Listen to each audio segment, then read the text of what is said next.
Hello friends, welcome back to my YouTube channel study media. कैसे हैं आप सभी? उम्मीद करती हूँ कि आप सभी स्वस्थ होंगे, अच्छे से होंगे।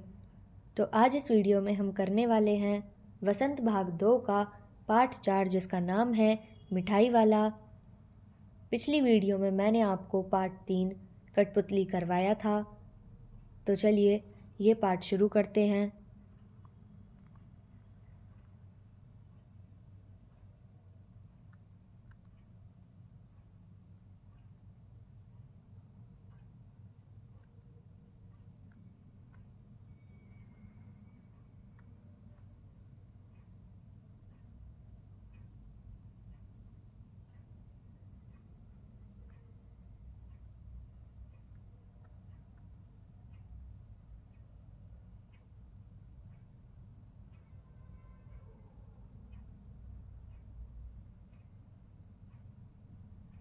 तो सबसे पहले इसका सार करते हैं।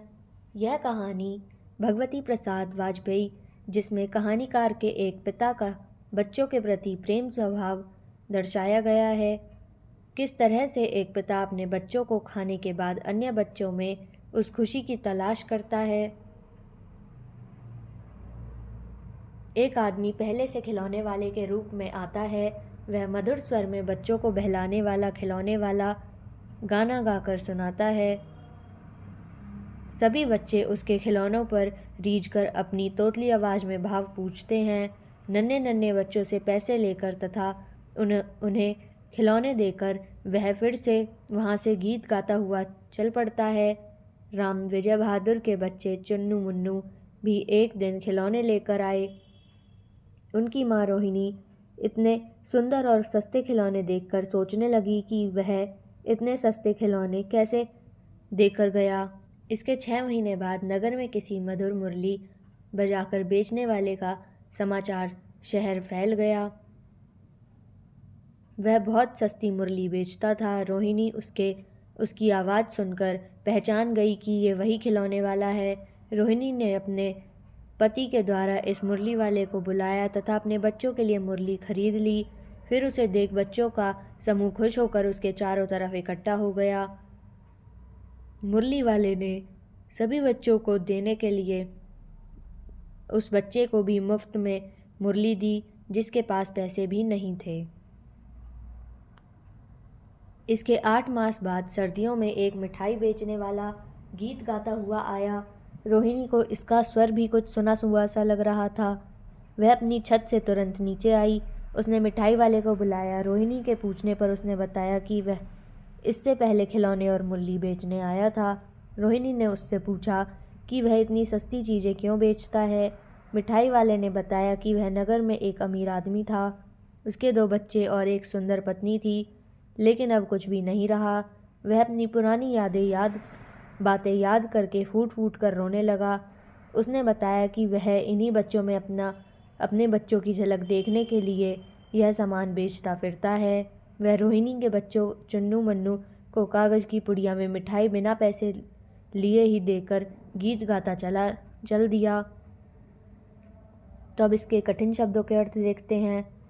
मेला यानी मेरा, घोला यानी घोड़ा, मादक यानी मस्त, केछा यानी कैसा, छंदल यानी सुंदर, अस्थिर यानी जो स्थिर न हो, स्नेहा भिषिक्त प्रेम में डूबा हुआ, कंठ गला, उस्ताद कुशल। तो अब करते हैं हम इसके प्रश्नोत्तर। प्रश्न 1, मिठाई वाला अलग अलग चीज़ें क्यों बेचता था और वह महीनों बाद क्यों आता था? इसका उत्तर है, मिठाई वाला सुखी और संपन्न व्यक्ति था। दुर्भाग्यवश उसका परिवार छिन गया। वह अलग अलग चीज़ें इसलिए बेचता था ताकि बच्चों का ध्यान अपनी ओर खींच सके। वह महीनों बाद इसलिए आता था ताकि बच्चे उसका इंतज़ार करें। प्रश्न 2, मिठाई वाले में ऐसे कौन से गुण थे जिनकी वजह से बच्चों बड़ों को भी वह अपनी ओर खींचे चला आता था? इसका उत्तर है, मिठाई वाला बहुत ही अच्छे स्वभाव का व्यक्ति था। उसकी आवाज़ बहुत मीठी थी। वह सबसे प्रेम से बात करता था। यही वे गुण थे जिनकी वजह से बच्चे बड़े भी उसकी ओर खिंचे चले आते थे। प्रश्न 3. विजय बाबू एक ग्राहक थे और मुरली वाला एक विक्रेता। दोनों अपने अपने पक्ष के समर्थन में क्या तर्क पेश करते हैं? इसका उत्तर है विजय बाबू का तर्क, तुम लोग ऐसी झूठ बोलने की आदत होती है और सभी दो दो पैसों के देते होंगे, एहसान का बोझ मेरे ऊपर लाद रहे हो। मुरली वाला, आपको क्या पता बाबूजी की इनकी असली लागत क्या है? यह तो ग्राहक का दस्तूर होता है कि दुकानदार मुझे लूट रहा है। प्रश्न 4, खिलौने वाले के आने पर बच्चों की क्या प्रतिक्रिया होती थी? इसका उत्तर है खिलौने वाले के आने पर बच्चों का समूह उसे घेर लेता था। बच्चे खिलौने देखकर खुश हो जाते थे। वे पैसे लेकर अपनी तोतली भाषा में खिलौने का भाव पूछने लगते थे। खिलौने खरीदते ही उछलने कूदने लगते थे। प्रश्न 5, रोहिणी को मुरली वाले के स्वर से खिलौने वाले का स्मरण क्यों आ गया?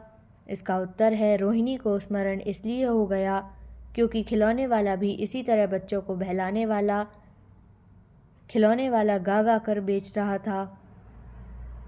प्रश्न 6, किसकी बातें सुनकर खिलौने वाला भावुक हो गया था? उसने इन व्यवसायियों को अपनाने का क्या कारण बताया? इसका उत्तर है दादी की बात सुनकर मिठाई वाला खिलौने वाला भावुक हो उठा था क्योंकि उसने अपनी पत्नी और बच्चों की याद आ गई थी जब वह अपने परिवार के साथ आराम से रहता था। इन व्यवसायियों को अपनाने का कारण बताया कि उसे इन बच्चों में अपने बच्चों की झलक सी दिखती है। प्रश्न 7,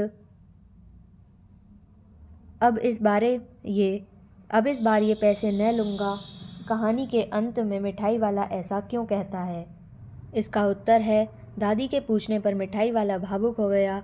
उसे अपने परिवार की याद आ गई और वह फूट फूट कर रोने लगा। उसने चुन्नू मुन्नू के में अपने बच्चों की झलक देखी और उन्हें कागज़ की पुड़िया में मिठाई दे दी और कहा, अब इस बार पैसे न लूँगा। प्रश्न 8, इस कहानी में रोहिणी चिक के पीछे से बात करती है। क्या आज भी औरतें चिक के पीछे से बात करती हैं? यदि करती हैं तो क्यों? आपकी राय में क्या यह सही है? इसका उत्तर है आज की औरतें चिक के पीछे से बात नहीं करती हैं। मेरी राय में यह गलत है। हर स्त्री पुरुष को समान अधिकार प्राप्त है। हर औरत को खुलकर अपनी बात कहनी चाहिए। प्रश्न 9, इश्का दाम क्या है? और इश्का कहानी में कुछ जगहों पर लेखक ने छोटे बच्चों की तोतली जबान का प्रयोग किया है। 2 अनुच्छेद चुनकर तोतली जबान में लिखिए। इसका उत्तर है पहला, नगल भल में 2 चाल दिनों से मैं मुल्ली वाले के आने का समाचार फैल गया। दूसरा, जब तक आगे फिल सुनाई पड़ा उसी प्रकार मादक मृदुल छल में बच्चे को बहलाने वाला मिठाई वाला। अब हम करते हैं इसके बहुविकल्पीय प्रश्नोत्तर। प्रश्न 1, किसके आने पर युवतियाँ चिको को उठाकर नीचे झांकने लगती हैं? इसका उत्तर है ऑप्शन सी, खिलौने वाले के। प्रश्न 2, बच्चे किसे देखकर पुलकित हो उठते हैं? इसका उत्तर है ऑप्शन बी, खिलौने वाले को। प्रश्न 3, राय विजय बहादुर का रोहिणी के साथ क्या संबंध था? इसका उत्तर है ऑप्शन डी, पति पत्नी का। प्रश्न 4, खिलौने वाला कितने महीने के बाद नगर में दूसरी बार आया था? इसका उत्तर है ऑप्शन सी, 6 महीने बाद। प्रश्न 5, खिलौने वाला दूसरी बार नगर में क्या बेचने आया था? इसका उत्तर है ऑप्शन बी, मुरली। प्रश्न 6, कहानी में मिठाई वाले की उम्र कितनी बताई गई है? इसका उत्तर है ऑप्शन डी, 30-32 वर्ष। प्रश्न 7, मिठाई वाला कैसा साफा बांधता है? इसका उत्तर है ऑप्शन सी, बीकानेरी। प्रश्न 8, मिठाई वाला अपनी मुरली को कितने पैसे में बेचता है? इसका उत्तर है ऑप्शन सी, 2 पैसे में। प्रश्न 9, लेखक की कौन सी कमज़ोरी का वर्णन किया गया है? इसका उत्तर है ऑप्शन सी, थोड़ी सी कठिनाई से घबराने की। प्रश्न 10, चुन्नू मुन्नू के पिता का क्या नाम है? इसका उत्तर है ऑप्शन ए, राय विजय बहादुर। प्रश्न 13, सेठ जी मसनद के सहारे किस पर बैठते हैं? इसका उत्तर है ऑप्शन बी, गलीचे पर। प्रश्न 14, मालामाल होना मुहावरे का क्या अर्थ है? इसका उत्तर है ऑप्शन ए, धनवान होना। प्रश्न 11, राय विजय बहादुर की पत्नी का नाम क्या है? इसका उत्तर है ऑप्शन ए, रोहिणी। प्रश्न 12, जब सेठ ने एक बटन दबाया तो क्या हुआ? इसका उत्तर है ऑप्शन ए, अंदर से एक नौकर भाग कर आया। तो यहाँ पे वीडियो ख़त्म होती है। अगली वीडियो में मैं आपको पार्ट 5 पापा खो गए करवाऊँगी। तो ये वीडियो आपको कैसी लगी मुझे कमेंट करके ज़रूर बताएं। वीडियो को लाइक करें, शेयर करें और चैनल को सब्सक्राइब करना ना भूलें। Thank you.